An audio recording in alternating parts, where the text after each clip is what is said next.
be careful, do what you can to stay alive, you know. And when I grew up, I went to Sunday school. You know, I used to know all the books in the Bible, like Matthew, Mark, Luke, John, all the New Testament, most of the Old Testament, you know, as in order in the Bible, you know. I still know verses. I knew lots of verses in the Bible then. But that helped you carry through life, not only the military life, but through life is knowing something about the Bible, knowing something about Jesus Christ. And, you know, and that's life. That helped you get through life with peace and confidence, you know. So that's about it for me. May I add before you do it? Let me finish. No, let me finish. No, This that's is fine. this is quite it. What he did not tell you while he was in the service, serving this country, he got a Bronze Star, one of the highest medals. He got a Purple Heart. They're talking about the guys that were being honored here, and I was listening. My husband has all of these things.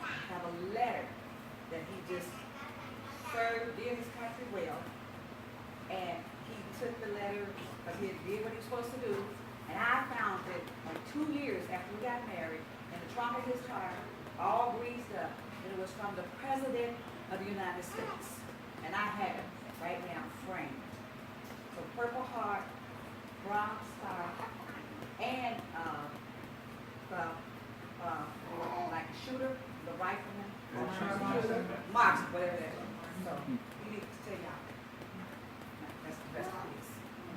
Well, I graduated from school in 1968. I was drafted to the Army August 1869. I went to Vietnam, stayed over there 14 months.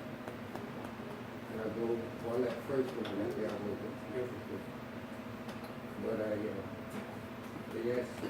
they needed somebody to drive a truck. And the first thing we learned was I'm not supposed to volunteer for it. But when they asked, I was the first person I had, I can drive a truck, that dude is my little brother. My brother gets that driver come from driving the music. Which is okay. So I raised my hand and so I got out of the woods, out of the jungle. You driving on one wheel, bro. And so I asked them before I started driving trucks, I went in they asked me, did anybody want a mechanic? And so I went in there and I started mechanic. And so, working on trucks, fixing anything that needs to be fixed. And I learned that by working with my little brother, Bill, when he had his trucks. And so then after that, they needed a truck driver. I told them I could drive a truck, so I started driving a truck. And I was driving the truck, little did I know, it was going to be a tanker hauling gas. And so I drove that for the rest of the time I was over there. Then I was over there so long, they tried to get me to go on R&R. I said, if I go on R&R, since I'm in this airport, and so I stayed over there 14 months. And then I got discharged after a little over 14 months. February 22nd, 71. And they tried to get me to re-enlist, but I wouldn't re-enlist. And I was discharged in Oakland.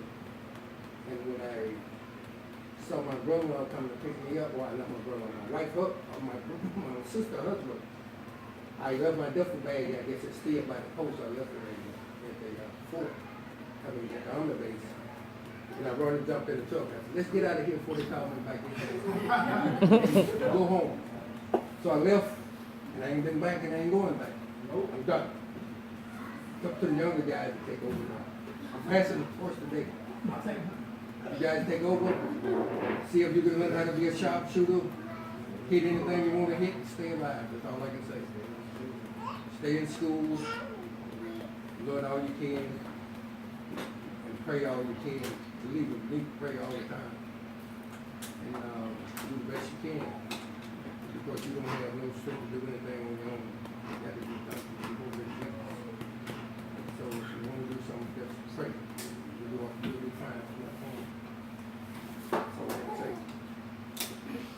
what they didn't say was that Phil Elwood, I remember when I was in high school, and he would write letters home, and mother would read those letters, and he would often say, I am out doing reconnaissance.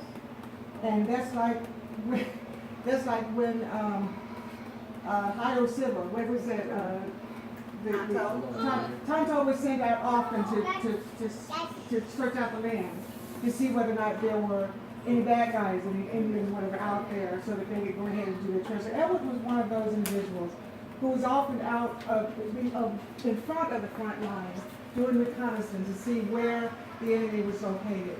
And it's mother's prayers that kept him safe, because he's out there in the midst of all of that which is going on in the war zone, making sure that the soldiers behind who are coming through are going to be safe, and it's okay to go do that. That's what he did.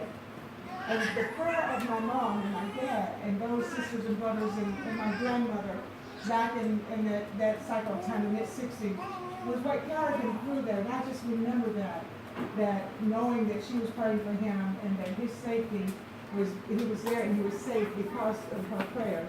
So mothers with children, don't forget to say your prayers, because it's just so important. And those prayers that mother prayed are still prayers that are being heard by the Father right now.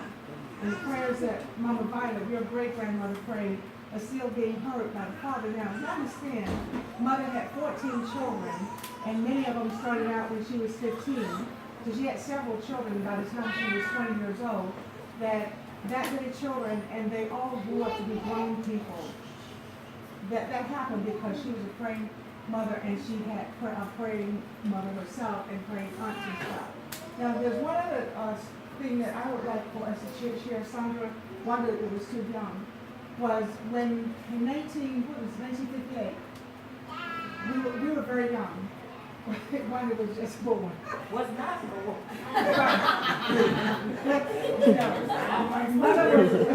Mother was, she was pregnant with you in February, January, 1950, the first tornado.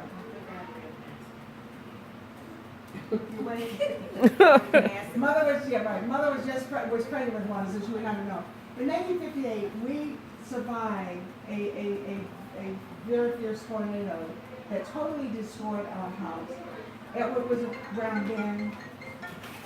James, you and I were still there, right? I was 17 years old. 17 years old.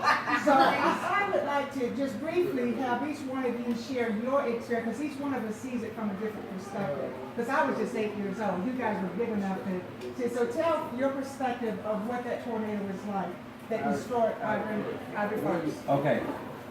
I saw the tornado coming. It was about 200 yards away from the house. Oh. I told everybody that there was a tornado coming and to take cover. Everybody went back in the house. I went back into a room that was in the back of the house, and changed my mind for being in that room and moved to another room. If I hadn't changed my mind, I would have been dead, because the ceiling of the house crushed right down on that bed that I was going to get across, or briefly got across, and then changed before the tornado got there. And that's what saved my life, because the tornado, I looked out the window and saw it when it blew what we call a smokehouse, storage house for fruits and vegetables and storage of meat and everything like that. But the thing about it is just how believing that there's somebody watching over you, and truly that happened. Thank you. And that same tornado I was in also, and Ira was telling us, here it comes. And we had a big chimney in the house. So all of us went figured that was the strong part of the house where the chimney was. So if you press down, the chimney was open. But it blew everything away. It blew everything. It blew the floor of the house over into the garden and left us standing on the floor while it took all the walls. All the walls. Didn't leave a wall there, a brick there. The chimney was gone too. And we just stand on the floor and went there to the room in seconds. So the pigs was out running around, Jeanette was out in the tree, Dad was out looking for pigs in the tree. In the branch, yeah. So And Jenna was a baby, you know. So she was out there, and it's supposed to be a whole day away, and the mattress, and the mattress up on the tree out there. So, and I don't know where everybody else was, but we was just standing there. But Jenna was in the bed at that time. Yeah. Mother was there, something in her hand. But Jenna was in the bed at that time.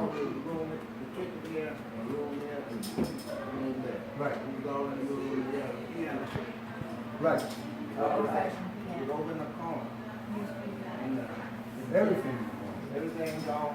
You know, we go in the corner on a box of old clothes, big box of clothes. We go up and look. Yeah. Like old couch, pull out couch, we steal. And you all over that corner, and that piano, everybody was Everything. and all the kids go in one of the corners. Yep. Cinder gone, the piano gone, then all the Wall walls was gone. left, yep. And then that gone, so, and I was probably dead. I don't know what's the thing, and we don't know what in the same area. Right, exactly. And we had a school bus was at the house also, and we had a hickory tree about this big. Blew the school bus against the hickory tree, and cut the school bus right in the house. Yep. And all the big trees around us were gone too. I mean, their tree just big, and they was gone. All gone. And so it was like just you guys. Yeah. And then this. Yeah. So that's how you know prayer works. God hears you when you pray.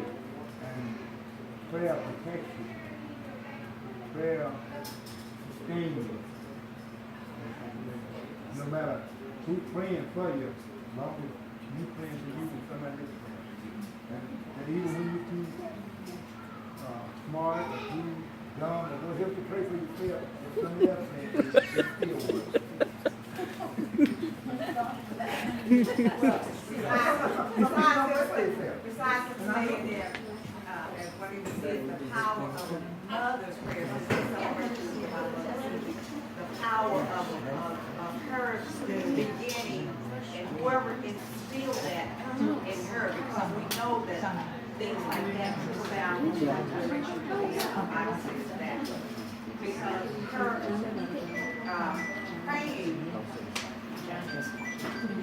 praying about all of that. Because one of the things I forgot to say to you guys is the way he got that purple